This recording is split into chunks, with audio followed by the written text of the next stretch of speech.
इस मूवी की स्टोरी में दिखाया जाता है कि कैसे एक मरमेड अपनी साथी को बचाने के लिए एक इंसान से प्यार का नाटक करती है, लेकिन बाद में वो उस इंसान से सच्चा प्यार करने लगती है।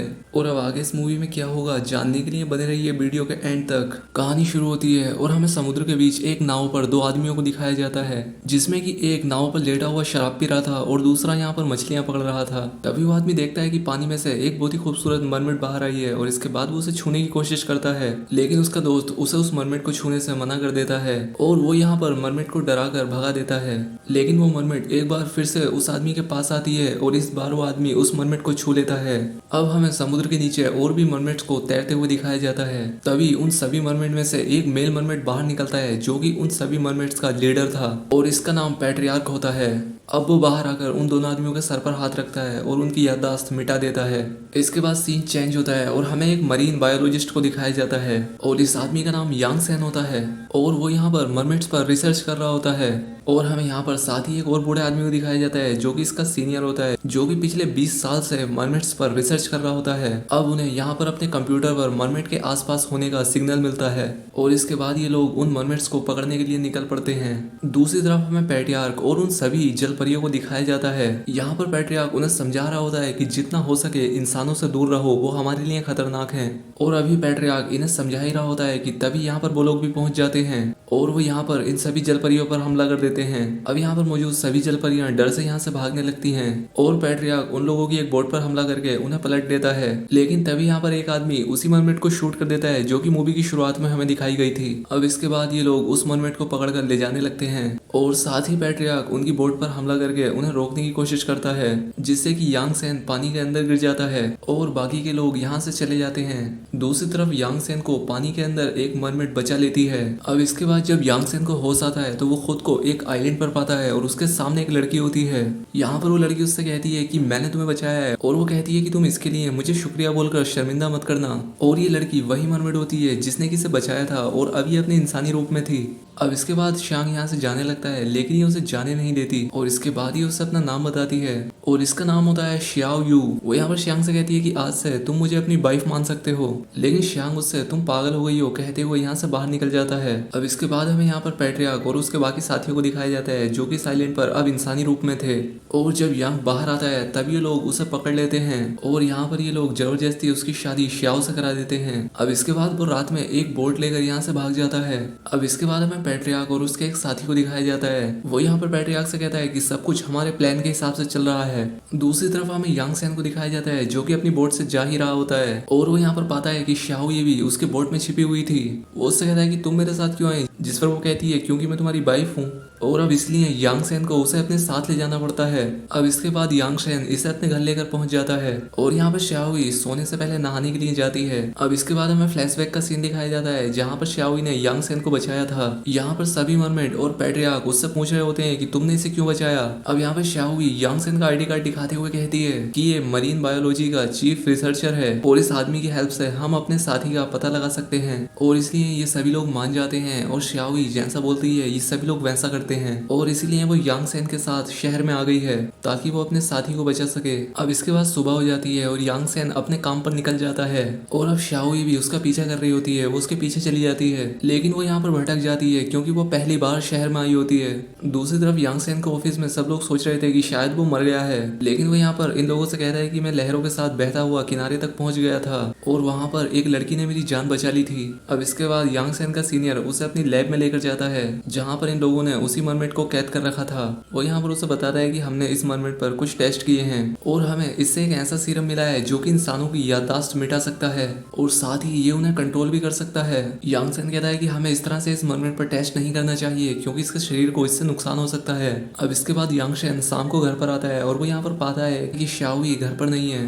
अब वो यहाँ पर उसके बारे में सोचने लगता है और इसे यहाँ पर उसकी याद आने लगती है और इसलिए ये उसे ढूंढने के लिए बाहर निकल पड़ता है। अब इसे उसे ढूंढते हुए रात हो जाती है और ये पाता है कि कुछ शराबी लोग उसे परेशान कर रहे हैं। अब इसके बाद ये उनके पास आता है और शाओई को उनसे बचाता है, लेकिन यहाँ पर वो लोग उसे पीटने लगते हैं। अब वो यहाँ पर शाओई को तो बचा लेता है, लेकिन वो लोग इसे बहुत ही बुरी तरह से पीट देते हैं अब इसके बाद ये लोग यहाँ से निकल जाते हैं और वो उससे पूछता है कि तुम यहाँ पर क्या कर रही थी। वो कहती है कि ये शहर काफी बड़ा है और मैं यहाँ पर खो गई थी, और ये कहकर वो रोने लगती है और वो उससे कहती है कि अब तुम मुझे कभी अकेले मत छोड़ना। और यहाँ पर यांग सेन उसे शांत कराता है। अब इसके बाद हमें लैब का सीन दिखाया जाता है जहाँ पर यांग सेन के मना करने के बाद भी ये लोग उस मरमेड के शरीर से वो सीरम निकाल रहे थे। अगले दिन शाओई यांग सेन से कहती है कि तुम मुझे भी अपने साथ अपने ऑफिस ले चलो। इसके बाद यांग सेन उसे पार्लर ले जाता है और उसे तैयार कराता है और इसके बाद वो उसे अपने साथ अपने ऑफिस ले जाता है। अब इसके बाद ये लैब में पहुंचता है जहाँ पर ये पाता है कि उस मरमेड की हालत अब बिगड़ चुकी है। यहाँ पर यांग सेन अपनी साथी को डांटता है और इतने में ही यहाँ पर उसका सीनियर भी पहुंच जाता है। वो कहता है कि तुम ये क्या कर रहे हो, ये ऐसा करने से मर जाएगी। यहाँ पर उसका सीनियर कहता है कि हमने इन पर एक टेस्ट किया और हमें पता चला कि पानी इनके ऊपर गिरते ही इनके पैर निकल आते हैं। तभी पीछे से शाओई भी अंदर आ जाती है और यहाँ पर वो उस मरमेड को देख लेती है और ये दोनों मरमेड अपनी भाषा में चुपचाप बात करने लगती हैं। दूसरी मरमेड शाओई से कहती है कि ये लोग खतरनाक हैं, तुम्हें यहाँ से चले जाना चाहिए। यांग सेन के सीनियर को शाओई पर शक हो जाता है। वो यांग सेन से कहता है कि तुम इस लड़की पर नजर रखना। इसके बाद यांग सेन शाओई को यहाँ से लेकर चला जाता है। अब यहाँ पर पैट्रियार्क का वो साथी भी पहुंच जाता है और वो शाओई से पूछता है कि तुम्हारा काम कैसा चल रहा है और क्या तुम उस मरमेड को ढूंढ पाई। अब इसके बाद रात में शाओई यांग सेन के ड्रिंक में कुछ मिला देती है जो कि उसे पैट्रिक ने दिया था और इससे इंसानों को हेलुसिनेशन होते हैं। अब इसके बाद ये लोग डिनर करने लगते हैं जहाँ पर यांग सेन जानबूझकर शाओई के पैरों पर पानी गिरा देता है, ये चेक करने के लिए कि कहीं ये भी मरमेड तो नहीं है। लेकिन यहाँ पर उसकी पूंछ नहीं निकलती क्योंकि पैट्रियार्क ने उसे एक लॉकेट दिया था जिसके चलते वो इंसानी रूप में ही रह सकती है। इसके बाद शाओई यांग सेन से एक फोटो के बारे में पता करती है जिसमें कि उसने आधा फोटो मोड़ रखा था। वो कहता है जब मैं छोटा था तब मेरे डैड काम में बहुत ज्यादा बिजी रहा करते थे और जब मेरी माँ जिंदगी और मौत से लड़ रही थी तब भी मेरे डैड वहां पर नहीं थे, लेकिन बाद में मेरे डैड का एक्सीडेंट हो गया था और तब से वो कोमा में ही है। इसके बाद वो शाओई से उसके बारे में पता करता है जिस पर वो कहती है कि मुझे मेरी बहन ने पाला है और मेरी बहन मेरी माँ की जैसी थी और एक दिन जब हम लोग समुद्र में तैर रहे थे तब वो मुझसे बिछड़ गई। दरअसल इन लोगों ने जिस मरमेड को पकड़ रखा था वो शाओई की बहन थी। यांग सेन उससे कहता है कि तुम्हें जल्द ही तुम्हारी बहन मिल जाएगी और शाओई उससे कहती है कि तुम्हारे पापा भी जल्द ही ठीक हो जाएंगे। इसके बाद यांग सेन उस ड्रिंक को पी लेता है। अब यहाँ पर वो हेलुसिनेट करने लगता है और उसे उसका घर पानी के अंदर दिखने लगता है। उसे यहाँ पर आसपास चारों तरफ पानी और मछलियां दिखाई दे रही थी और उसे शाओई भी मरमेड के रूप में दिखाई दे रही थी। अब अगले दिन शाओई नींद से उठती है और सोचने लगती है कि आखिर मैं सो कैसे सकती हूँ, क्योंकि इसे उस लैब में जाने के लिए यांग सेन का एक्सेस कार्ड चुराना था। अब इसके बाद यांग सेन इसे अपने साथ बाहर घुमाने के लिए लेकर आता है और यहाँ पर फिर से पैट्रियार्क का वही साथी पहुंच जाता है और वो यहाँ पर उससे कहता है कि तुम अपना काम करने में इतनी देर कैसे लगा सकती हो। वो उससे कहती है कि मुझसे रात में कुछ गड़बड़ हो गई थी। वो उससे कहता है कि चलो मैं उसे अपने हथौड़े से मार देता हूँ, जिस पर शाओई उससे कहती है कि ऐसा करने से वो मर सकता है। जब वो यहाँ से जाने लगती है तब वो उससे कहता है कि कहीं तुम उससे प्यार तो नहीं करने लगी, जिस पर शाओई उससे कहती है कि नहीं, मैं बस अपना काम पूरा करना चाहती हूँ और इसके बाद वो यहाँ से चली जाती है। अब इसके बाद रात में शाओई और यांग सेन एक रेस्टोरेंट में बैठे होते हैं। यहाँ पर शाओई उस पर काफी गुस्सा करती है। वो उससे कहती है कि तुम्हारी लाइफ में मरमेड और साइंस के अलावा और कुछ भी नहीं है और इसके बाद वो गुस्से में स्टेज पर जाकर गाना गाने लगती है। अब इसके बाद जब ये लोग यहाँ से जा रहे होते हैं तब यांग सेन रास्ते में इससे पूछता है कि तुम्हें क्या हुआ है, लेकिन वो यहाँ पर गुस्से में उसके पैर पर मारती है।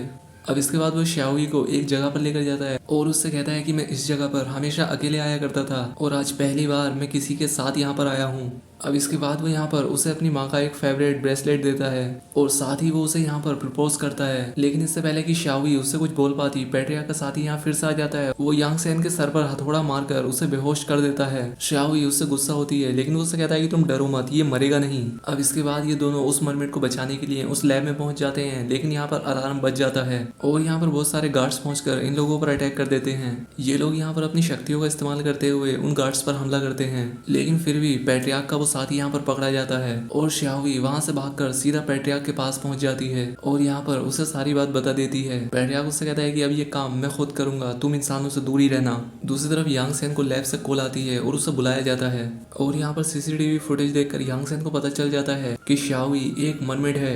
अब यहाँ पर उसका सीनियर चुपके से उसके फोन में एक ट्रैकर लगवा देता है ताकि जब वो मरमेड इसके पास आए तब ये लोग उसे पकड़ सके। अब इसके बाद जब यांग सेन घर जाता है तब शाओई भी वहां पर होती है। वो उससे कहती है कि मुझे तुमसे कुछ बात करनी है, लेकिन तभी यांग सेन को हॉस्पिटल से फोन आता है कि उसकी डेट की हालत खराब हो रही है और उसे अभी अस्पताल आना होगा। इसके बाद वो शाओई को लेकर हॉस्पिटल पहुंच जाता है अब यहाँ पर शाओई यांग सेन के डैड को देखती है और वो अपने मैजिक का यूज करते हुए उन्हें ठीक कर देती है। तभी यांग सेन के सीनियर को उनकी लोकेशन का पता चल जाता है और वो अपने आदमियों को लेकर वहां के लिए निकल पड़ता है। अब वो लोग हॉस्पिटल में पहुंच जाते हैं और यहाँ पर यांग सेन को भी पता लग जाता है कि उसे ट्रैक किया जा रहा है। फिर वो शाओई को लेकर समुद्र के किनारे पहुंच जाता है। वो यहाँ पर उससे पूछता है कि तुम यहाँ पर क्यों आई थी।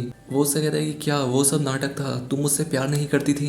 अब यहाँ पर शाओई उसे कुछ बताने वाली होती है कि तभी समुद्र से उसे पैट्रियार्क की आवाज सुनाई देती है, जो कि उससे कह रहा होता है कि मैंने तुमसे कहा था कि तुम इंसानों से दूर रहना। और इसलिए वो यांग सेन को झूठ बोल देती है कि मैं तुमसे प्यार नहीं करती, बल्कि मैं तुम्हारा इस्तेमाल कर रही थी अपनी बहन को आजाद करने में। और इतना कहकर वो पानी के अंदर चली जाती है और पीछे से इसके साथी भी पहुंच जाते हैं, जो कि उससे कहते हैं कि तुमने ये अच्छा नहीं किया। और इसके बाद वो लोग यहाँ से चले जाते हैं। अब इधर यांग सेन और दूसरी तरफ शाओई एक दूसरे के बारे में सोचते रहते हैं। अब इसके बाद यांग सेन एक बोट लेकर उस टापू पर शाओई से मिलने के लिए पहुंचता है।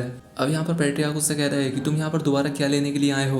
अब यहाँ पर शाओई भी पहुंच जाती है और यहाँ पर यांग सेन उसे वो ब्रेसलेट लौटा देता है जो कि शाओई ने इसे पहनाया था। अब यहाँ पर यांग सेन इन्हें विश्वास दिलाता है कि मैं उन सभी मरमेड को आजाद कर दूंगा।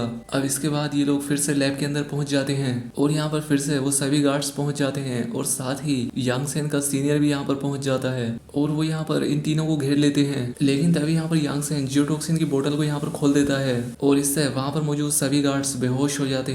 और यहाँ पर उसका सीनियर उससे कहता है कि तुमने मुझे धोखा दिया है। अब इसके बाद यांग सेन की साथी यहाँ पर पहुंच जाती है और शाओई को पकड़ लेती है, लेकिन यहाँ पर पैट्रियार्क उसे मार देता है और इसके बाद ये तीनों लोग अंदर जाते हैं और इसके बाद उस मरमेड को यहाँ से आजाद कर देते हैं। और यहाँ पर यांग सेन मरमेड की रिसर्च का सभी डेटा डिलीट कर देता है। अब जैसे ही लोग यहाँ से निकल रहे होते हैं कि तभी यांग सेन का सीनियर यहाँ पर फिर से पहुंच जाता है और अब उसमें यहाँ पर कुछ शक्तियां आ गई थी। उसने मरमेड पर रिसर्च करके कुछ ऐसे केमिकल्स बना लिए थे जिससे कि उसमें बहुत ज्यादा पावर आ गई थी। अब वो यहाँ पर इन तीनों को बुरी तरह से पीटने लगता है और पैट्रियार्क और यांग यहाँ पर काफी घायल हो जाते हैं। इसके बाद वो शाओई को मारने ही वाला होता है, लेकिन तभी यांग उठता है और उस पर अटैक करने की कोशिश करने लगता है। लेकिन तभी उसका सीनियर उसके सर पर एक जोरदार अटैक करता है और इससे वो बेहोश हो जाता है। तभी पैट्रियार्क उसके गले में एक चेन डालकर उसे ऊपर खींच लेता है। इसके बाद शाओई यांग को उठाती है और उससे कहती है कि तुम्हें कुछ नहीं होगा और तुम जल्द ही ठीक हो जाओगे। यांग सेन उससे कहता है कि हाँ मैं बिल्कुल ठीक हूँ। यांग सेन उससे पूछता है कि क्या तुमने मुझसे जो भी कहा था वो सब झूठ था। शाओई उससे कहती है कि हाँ वो सब झूठ था, मैं तुमसे बहुत ज्यादा प्यार करती हूँ। इसके बाद यांग सेन मर जाता है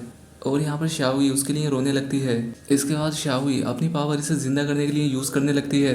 पैट्रियार्क उसे रोकता है कि तुम ऐसा मत करो, इसका हम सभी को भारी नुकसान होगा और इसके बाद तुम कभी इंसानी रूप नहीं ले पाओगी और अगर वो बच भी गया तो वो अपनी याददाश्त खो देगा और उसे तुम याद भी नहीं रहोगी। शाओई उससे कहती है कि कोई बात नहीं, ये तो मुझे याद रहेगा, मेरे लिए बस इतना ही काफी है। और इसके बाद वो उसे अपना ब्रेसलेट भी पहना देती है और इसके बाद यहाँ से चली जाती है। अब इसके बाद अगले सीन में उसे हॉस्पिटल में दिखाया जाता है जहाँ पर उसे होश आता है और यहाँ पर उसके डैड उसी के साथ होते हैं और साथ ही टीवी पर न्यूज चल रही होती है कि मरीन बायोलॉजी के रिसर्चर पर कई इल्जाम लगाए गए हैं और इसलिए उनके सभी ट्रायल्स बंद किए जा रहे हैं। फिर यांग और उसके डैड को समुद्र के किनारे पर खड़ा हुआ दिखाते हैं और यहाँ पर यांग सेन की आंखों से आंसू आ रहे होते हैं और यहाँ पर शाओई की भी एक झलक दिखाई जाती है जो कि शायद फिर से यांग सेन से मिलकर एक नई शुरुआत करेगी। और अब इसी के साथ ये मूवी यहाँ पर एंड हो जाती है। दोस्तों वीडियो कैसी लगी कमेंट करके ज़रूर बताएं, साथ ही चैनल को सब्सक्राइब और वीडियो को लाइक ज़रूर करें। तो आज के लिए बस इतना ही, मिलते हैं हमारी नेक्स्ट वीडियो में।